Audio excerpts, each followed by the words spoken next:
চট্টগ্রাম নগরীর জিসি মোড়ে সেন্ট্রাল প্লাজার ওপর নির্মিত অবৈধ বিলবোর্ড সহ বিভিন্ন অবৈধ স্থাপনার বিরুদ্ধে অভিযান চালিয়েছে প্রশাসন। রবিবার 18 মে সকালে পরিচালিত এই উচ্ছেদ অভিযানে নেতৃত্ব দেন চট্টগ্রাম সিটি কর্পোরেশনের নির্বাহী ম্যাজিস্ট্রেট চৈতি সর্ববিদ্যা।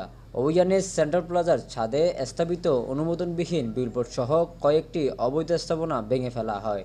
দীর্ঘদিন ধরে এসব স্থাপনা শহরের সৌন্দর্য ও জননিরাপত্তার জন্য ঝুঁকিপূর্ণ ছিল বলে জানান সংশ্লিষ্ট কর্মকর্তারা। নির্বাহী ম্যাজিস্ট্রেট চৈতি সর্ববিদ্যা বলেন, নগর পরিকল্পনা ও অনুমোদনবিহীন বিলবোর্ড বা স্থাপনা উচ্ছেদের কাজ চলমান থাকবে। সিটি কর্পোরেশনের অনুমতি ছাড়া এ ধরনের স্থাপনা নির্মাণ করলে আইনানুগ ব্যবস্থা নেওয়া হবে।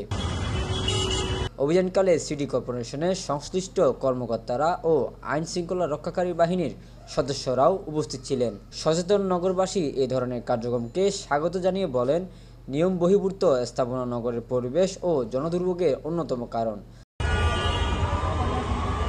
Desk news, PIB ৭১ TV, Chittagong.